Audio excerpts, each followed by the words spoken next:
Alors, donc, qui parle? Donc, pour moi, c'est un peu la question la plus compliquée de toutes les autres questions. Et puis, je me demandais si je commençais un peu directement, de manière un petit peu classique, à dire je suis une femme cis, âgée de 48 ans, je suis mère, je suis blanche, je suis valide.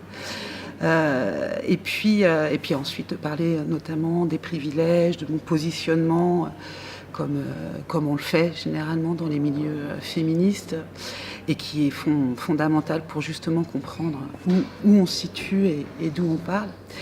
Et puis en même temps, comme je suis dans cet espace artistique dont j'ai pas forcément l'habitude et qui justement c'est pas forcément mon identité ni professionnelle ni autour de mes activités, j'ai quand même un peu envie de commencer aussi à partir de ce que je fais, de ce que je fais en ce moment et de mon parcours plus généralement pour un peu comprendre un peu d'où je parle, parce que c'est un peu croisé, c'est peut-être un peu compliqué. En tout cas, donc je suis pas artiste. Je suis, en tout cas là, je pense, invitée en tant qu'éditrice d'une collection féministe qui s'appelle Sorcière et qui est une collection qui existe depuis 2015 maintenant. Et dont je vais évidemment parler après, mais ce que je voulais dire déjà initialement, c'est que cette activité d'éditrice féministe est une des activités et une des activités militantes notamment dans lequel je m'inscris. Donc c'est important, notamment en ce moment où je suis notamment en lutte contre les réformes dans l'éducation nationale, de parler de toutes mes identités professionnelles et militantes. Bref, donc j'ai un parcours où j'ai été pendant 10 ans libraire. C'est aussi un moment de ma vie où j'ai pas mal voyagé, notamment j'ai pas mal voyagé en Afrique noire, au Mali, au Burkina Faso notamment, où ça a été des années de mise à distance, d'une critique de l'eurocentrisme en général, etc. Donc cette période assez longue de construction a été un moment de remettre en question énormément de choses qu'on m'avait inculquées en général sur la société, sur la France, etc. Et puis, après ces activités de libraire, j'ai changé de profession. J'ai passé les concours et je suis devenue instit. Ouais, on dit professeur des écoles, mais moi je préfère continuer à dire instit. Donc, je suis devenue instit et en même temps, j'ai commencé à militer syndicalement. Donc, j'ai été pendant longtemps déchargée syndicale à Sud Éducation, donc le syndicat dans lequel je suis encore aujourd'hui. Et donc c'est à ce moment-là que j'ai commencé réellement à prendre conscience en général des différentes oppressions, aussi bien justement de genre, de race, de classe, etc. et de militer sur le terrain. Donc c'est une période qui a duré quand même assez longtemps. C'est une période aussi où je suis devenue mère à ce moment-là, donc ça a aussi repositionné plein de questions dans mon quotidien, et donc c'est à partir aussi beaucoup de ce quotidien que j'ai voulu qu'il y ait des choses qui bougent et qui changent. Et puis j'ai commencé aussi des recherches, donc une de mes identités professionnelles, c'est de faire de la recherche depuis quelques années. Donc c'est un peu à ce moment-là que j'ai commencé la recherche de manière complètement autodidacte dans mon coin, et donc commencé à travailler sur l'histoire des luttes, l'histoire des luttes féministes, mais pas seulement l'histoire des luttes féministes, en général des luttes sociales qui se passent dans les années 70. Donc pour moi, les années 70, contrairement à Violaine Lochu tout à l'heure, c'est très concret, c'est très présent, et ça fait vraiment partie de mon existence presque au quotidien. Et puis donc, voilà, j'étais instite, j'étais syndicaliste, je commençais à faire des recherches, j'étais séparée du père de mes enfants, j'étais mère célibataire avec mes deux enfants. Et c'est à ce moment-là qu'on m'a proposé donc, de m'occuper d'une collection de sciences humaines en général. Et que du coup j'ai décidé de faire une collection féministe.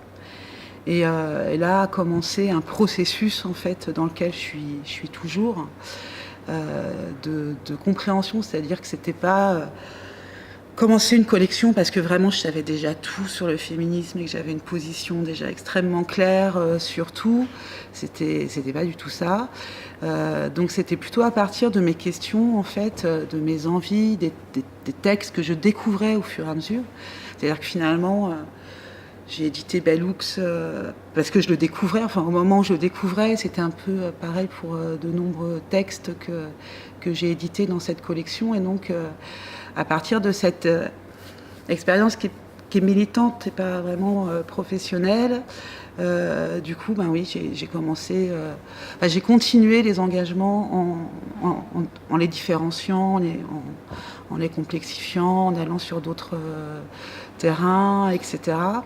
Et donc, en tout cas, au jour d'aujourd'hui, j'ai plusieurs casquettes, comme on dit, qui est donc celle de m'occuper d'une collection féministe, intersectionnelle, celle de faire de la recherche, notamment sur les liens entre féminisme et écologie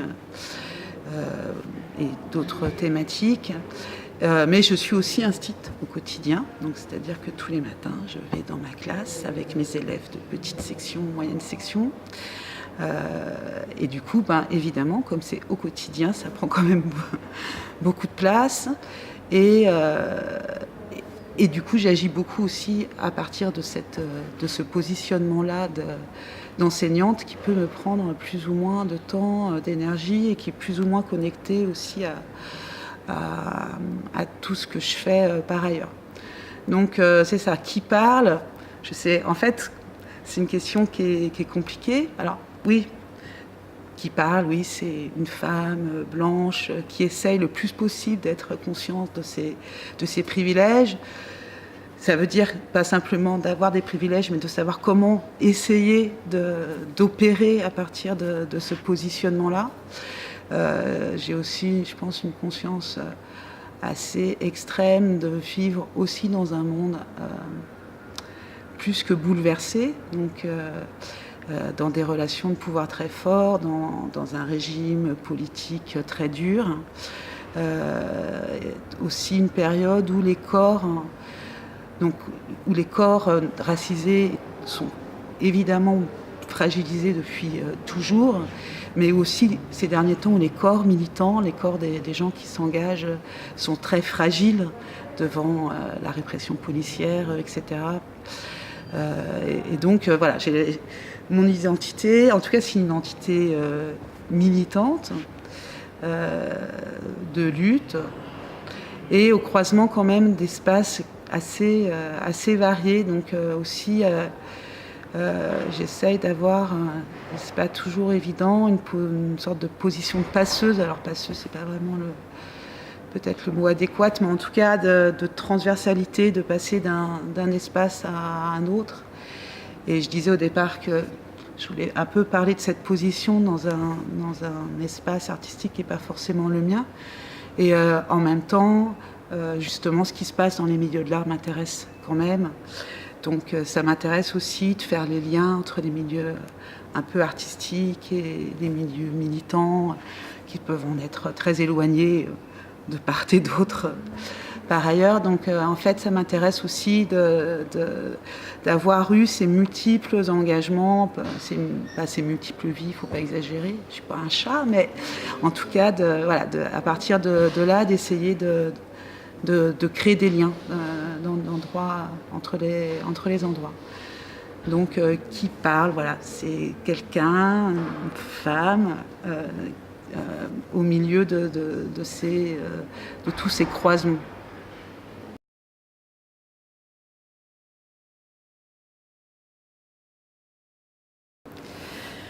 Bon, ça, c'est une question plus facile, hein, plus concrète.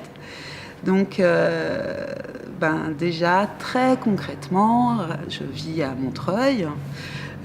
Pour être encore plus précise, je vis dans un 3 pièces avec mes enfants et mon compagnon. Avant, je vivais dans le 20e, donc voilà, en fait, je suis très localisée dans l'Est parisien et montreuillois et un peu le 9-3. Donc, pour moi, en tout cas, c'est ma réalité spatiale, temporelle depuis des années maintenant. Je vivais avant dans un tout petit appartement avec mes 2 enfants. Voilà. Les conditions concrètes d'existence comptent énormément, donc je pense que c'est important d'en parler.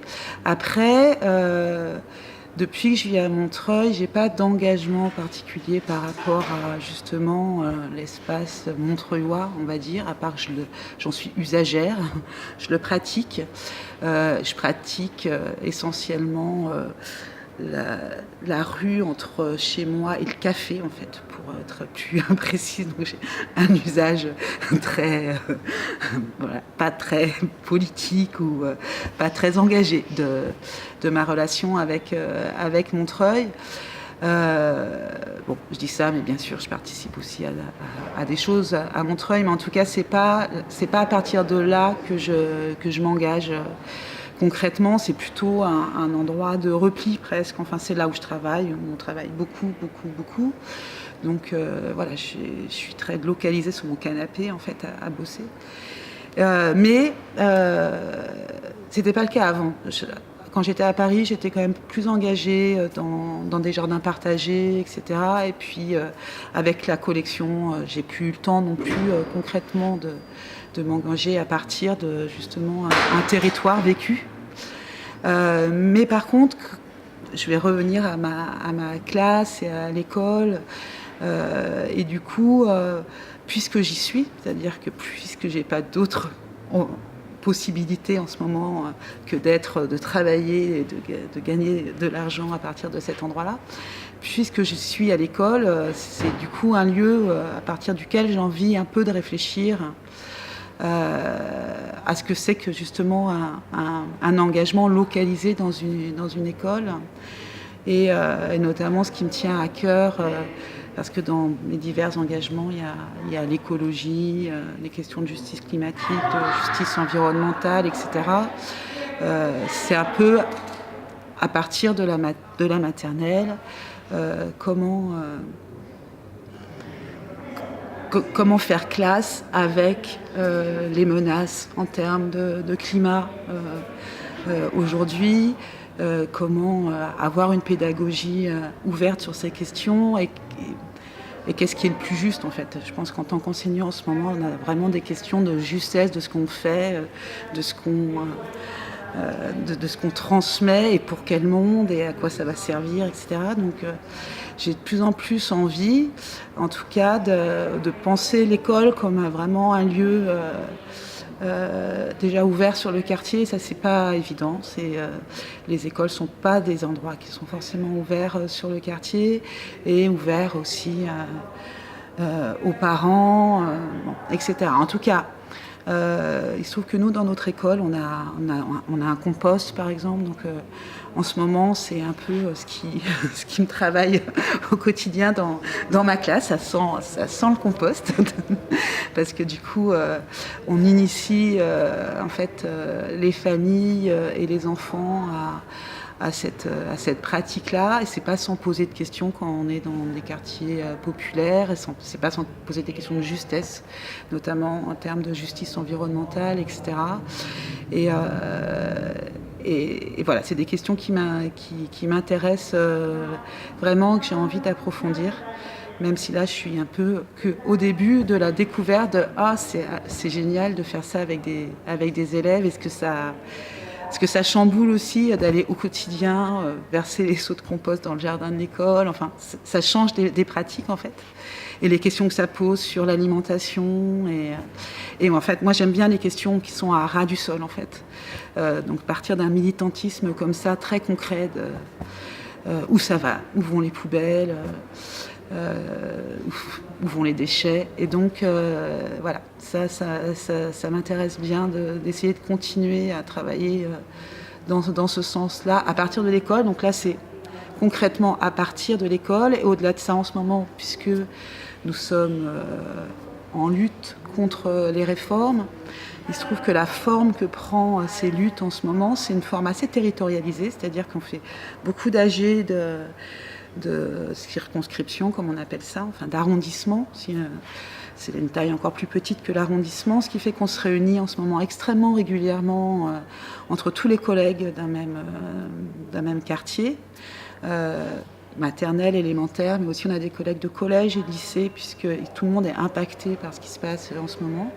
Et donc il y a quelque chose de l'ordre d'une écologie des luttes qui se passe, qui circule en fait dans le quartier, que je trouve vraiment très très intéressante. Donc je ne sais pas sur quoi on va déboucher, mais en tout cas d'essayer de recréer comme ça du réseau à partir de nos écoles et des relations qu'on a avec les parents, parce que les parents maintenant occupent les écoles, etc.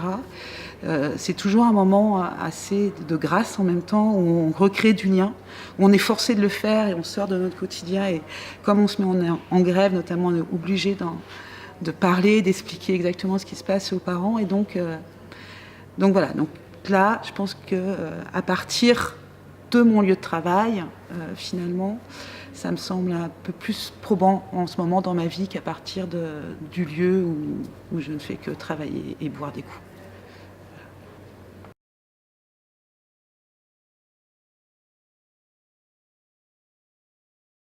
Alors, quels sont mes combats? Donc, j'en ai un petit peu parlé avant. En fait, ils sont multiples. Donc ça, je pense que c'est une caractéristique justement de mon militantisme. Donc c'est aussi bien le féminisme, les questions LGBT, l'écologie, l'antinucléaire, l'antiracisme. J'en passe certainement, parce que là, je pense pas à tout moment où je vous le dis, mais en tout cas, mais voilà, mes combats sont multiples. Ce qui m'intéresse, c'est réussir éventuellement à créer des articulations entre les uns et les autres. Après, comme j'essaye d'être aussi très au ras du sol, il n'y a pas de pureté non plus à vouloir systématiquement, dans chaque lutte, qu'à chaque fois, elle soit tout le temps le plus intersectionnelle possible. Ou c'est pas tellement ça que d'être en même temps dans plusieurs espaces, et quand même d'être conscient justement des divers privilèges, etc., quand on est dans des espaces de lutte différents. Mais voilà, mes combats sont multiples parce que la situation l'exige en fait, requiert que je sois un peu partout, et que c'est la seule façon, pour moi en tout cas, la seule solution pour continuer à supporter et à vivre les espèces de rouleaux compresseurs multiples qu'on vit. J'ai besoin d'être dans l'action. Donc je suis un peu sur toutes ces luttes-là. Alors après, est-ce que c'est des luttes personnelles, comment je m'y engage? Ça peut dépendre en fait. C'est une question d'échelle différente, d'outils différents. Donc je peux aussi bien... je suis syndiquée, donc du coup là je suis dans une organisation syndicale, donc là c'est une structure assez classique, même si en ce moment j'ai moins le temps d'y aller qu'avant, mais en tout cas j'y suis allée pendant longtemps, très très régulièrement. Mais c'est un peu le seul espace en fait organisé de façon traditionnelle dans lequel je suis. Sinon je suis plutôt quand même un peu désorganisée en général, et du coup je fréquente plutôt quand même des espaces qui s'auto-organisent, on va qualifier d'anarcho-libertaire, autonome, tout ce qu'on veut, mais en tout cas je suis plutôt dans ces formes-là de présence ou de fréquentation d'espace, de circulation, etc. En tout cas, pas d'autre espace organisationnel que le syndicat. Et donc, ouais, c'est plus une sorte de mouvement de circulation, d'une lutte à une autre. Et puis il y a des moments aussi, il y a des moments où il faut vraiment être sur les questions antiracistes. Il y a des moments, voilà, donc on peut pas être tout. Quand je dis que je suis pas sur tout le temps, tous les jours et à chaque minute de ma vie, mais j'ai un peu un œil sur tout. Et puis il y a tout d'un coup des priorités qui se dégagent parce qu'il faut bien, malheureusement, on peut pas être partout, donc il faut bien. Et ces priorités, elles se dégagent aussi sur du quotidien, beaucoup sur le fait qu'à un moment donné, ça va être mon fils et ses camarades qui sont interpellés. Et du coup, là, je suis plus sur des questions de violence policière, etc. Voilà, ça peut dépendre aussi vraiment de ce qui se passe, sachant qu'il se passe constamment des choses. Donc, j'ai plus exactement toutes les questions en tête, mais et oui, puis bien sûr, j'ai pas parlé de la collection. Genre, j'ai complètement oublié, alors qu'en fait, ça fait quand même partie de ma réalité très fortement.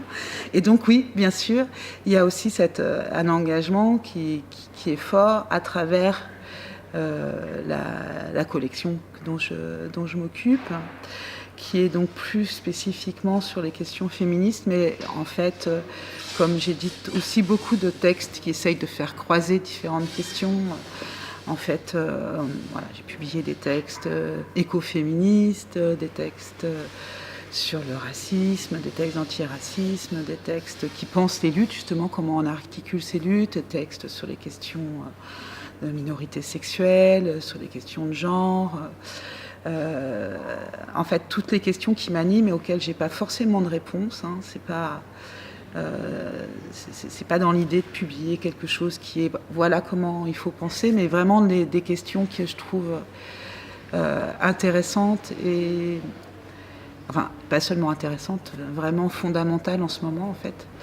Et du coup, la collection, l'édition, c'est pour moi une façon de militer sur les questions féministes. Très clairement, c'est un peu mon espace de militantisme.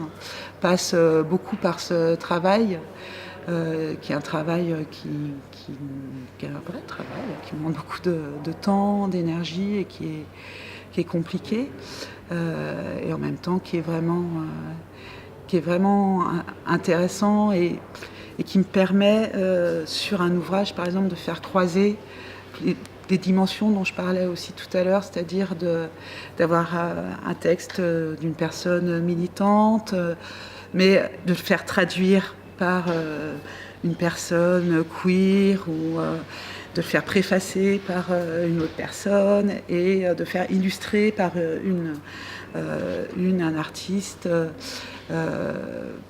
généralement femme ou trans, et donc du coup d'essayer de faire rencontrer plusieurs personnes autour d'un projet de livre.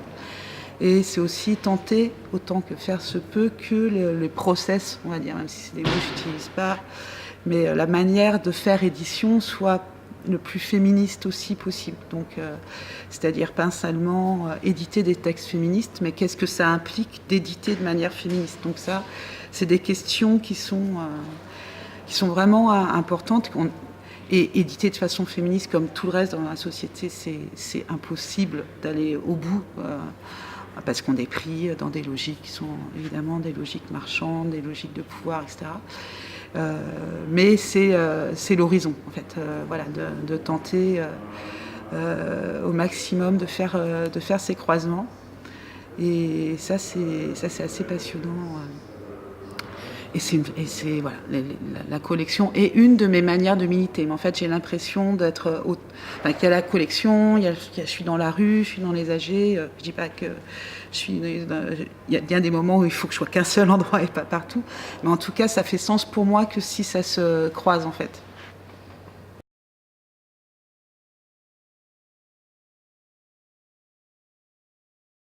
Ouais, j'ai un peu parlé de ça dans la question précédente, mais je vais essayer de décliner sur les modalités de mes engagements. Ou alors je reviens sur la question précédente autrement. Peut-être que je voulais développer aussi que l'importance qu'avait le quotidien, j'en ai parlé un petit peu, et des échelles en fait d'engagement. Le fait que on peut évidemment à la fois être dans la rue et aussi être engagé au quotidien sur ce qu'on appelle un peu avec mépris des petits gestes, mais que en tant que féministe qui a pris conscience depuis un certain nombre d'années que le politique, que le quotidien et le personnel est politique, c'est aussi justement dans ces espaces-là qu'il faut penser politiquement. Donc ça ne veut pas simplement dire d'écrire un système qui serait un système de pouvoir qui évidemment va jusque dans le quotidien, dans les relations, etc. Mais vraiment d'agir à partir de ces espaces. Donc en tout cas, ce qui me semble important, c'est de ne pas mettre en concurrence des formes d'engagement, de mobilisation ou d'avoir, je repensais tout à l'heure à la discussion sur des performances qui seraient engagée ou pas engagée, à partir de quel moment elle l'est ou elle ne l'est pas. Enfin, en tout cas, moi je me pose pas ces questions parce que je fais pas de performance, mais j'ai vraiment envie qu'il n'y ait pas d'échelle de valeur entre certaines formes d'engagement et que le quotidien, la quotidienneté, c'est vraiment important. Donc du coup, aussi bien justement dans les pratiques de classe, enfin, l'engagement commence à partir du moment évidemment où vous demandez quel livre je vais lire à des élèves, quelle est la situation des rapports de pouvoir et d'oppression qui existent dans la classe, quelle est la situation des rapports de pouvoir qui existent dans l'école, qui fait le ménage dans l'école, qui sont les ASEM, parce que je suis en maternelle dans l'école. Donc ça, c'est des questions qui sont vraiment importantes et auxquelles j'ai appris à devenir sensible, parce qu'évidemment je n'y étais pas au début, mais en tout cas j'ai appris à y devenir sensible au fur et à mesure de ce processus féministe qui est quand même un processus formidable de prise de conscience du monde, quoi. Enfin, justement, tout d'un coup on voit le monde, on sait qu'on travaille avec des femmes de ménage racisées, etc., mais on ne le voit pas complètement, en fait, jusqu'au moment où tout d'un coup, ça vous saute à la gueule, quand même. Et donc, voilà, je trouve ça vraiment important de penser les petits gestes. Et le geste éditorial, c'est faire des livres. Ça participe de ça plus généralement, c'est-à-dire pas simplement être vent debout et tout le temps dans la rue, ce que je peux être aussi, et ce qui peut des fois être faire peur. En tout cas, il y a des personnes qui ne sont pas forcément engagées à ce niveau-là. Mais c'est pas antinomique, ça n'empêche pas, ou c'est pas obligatoire d'être tout le temps sur tous ces espaces en même temps. Et du coup, la question d'éditer de manière féministe, elle est aussi à l'intérieur de comment on pense à partir des gestes, des pratiques, des routines même. Donc les routines éditoriales, comment elles peuvent être modifiées par une approche féministe. Par exemple, dans la collection, depuis le début, on utilise de la grammaire inclusive qui change en fait en fonction des ouvrages qu'on publie, c'est-à-dire qu'on n'a pas décidé qu'il y avait une norme de grammaire inclusive, mais qu'elle était à discuter avec les auteurs, autrices, traducteurs, traductrices, et que ces choix-là, en fait, c'est des choix forts évidemment politiquement, mais c'est pas seulement des choix politiques, c'est aussi des choix qui ont un impact vraiment sur les routines de travail. En édition, généralement, les correcteurs, les correctrices n'ont pas l'habitude de corriger des textes qui ne sont pas normés. Donc, qu'est-ce que ça implique pour leur travail à elles, eux qu'est-ce que ça implique aussi pour toutes les personnes qui travaillent dans la maison d'édition, à qui je ne demande pas le brevet de parfaite féministe. D'ailleurs, c'est pas moi du tout qui les engage, heureusement, parce que j'aimerais pas du tout engager des gens, mais voilà, ça veut dire quoi avoir pensé à ça dans les rapports de travail, mais même les machines, on a des machines de correction un petit peu des textes qui comprennent rien quand il y a de l'écriture inclusive. Je veux dire, voilà, elles sont pas faites pour. Donc ça, je trouve ça vraiment intéressant aussi. C'est-à-dire qu'aller vraiment dans le détail de qu'est-ce que ça veut dire d'avoir cette attention qui n'est pas de tout moment parce que c'est pas possible, mais quand même cette attention aux procédures, quoi. Comment on fait. Donc là, il y a une question de comment qui m'intéresse, et c'est pas simplement, là je me répète un peu, mais c'est pas simplement de combattre quelque chose. Et moi, par contre, je veux le combattre frontalement, mais aussi de qu'est-ce qu'on essaye de modifier quand même dans certains espaces, et pas tous, parce qu'on ne peut pas, mais en tout cas, qu'est-ce qui a des impacts et qui quand même modifie réellement. C'est-à-dire que je pense que les traducteurs et les traductrices, oui, parce qu'ils ont l'habitude, quand on travaille ensemble, c'est que généralement, ils ont des pratiques féministes de traduction. Mais les autres personnes, qu'est-ce que ça veut dire de leur en parler, de leur présenter, d'essayer d'y penser avant, de leur envoyer un texte, enfin voilà, donc Et puis sinon, je passe du coq à l'âne au niveau des projets. Les projets, en fait, les projets éditoriaux, j'en ai plein, j'en ai trop. J'ai plein de projets qui m'arrivent et c'est super, mais en même temps, du coup, au vu de justement ce que je vous ai un peu décrit de ma situation, c'est vraiment compliqué, même de les lire ou d'y répondre en fait en ce moment. Donc je sais que je réponds pas assez aux gens, que là c'est pas du tout féministe comme approche, mais que j'arrive pas du tout à répondre à tous les mails. Mais voilà, donc on a plein de projets de livres pour les 3 ans à venir à peu près. Donc c'est super, c'est très enthousiasmant, et en même temps on se dit waouh, comment on va y arriver. Et puis après, il y a plein de... C'est tellement au quotidien. Enfin, l'engagement, il est tellement au quotidien que c'est pas vraiment des projets, en fait. La vie militante, c'est pas du projet, c'est de la réalité très, très concrète. Et donc, c'est juste comment on s'adapte. C'est une forme plutôt d'adaptation constante à qu'est-ce qui arrive de nouveau et comment, à partir de ça, je vais essayer de bouger, de trouver une autre place, d'avoir d'autres pratiques, d'autres gestes. Donc voilà, pas tant des projets que quelque chose de fluide et de frontal en même temps.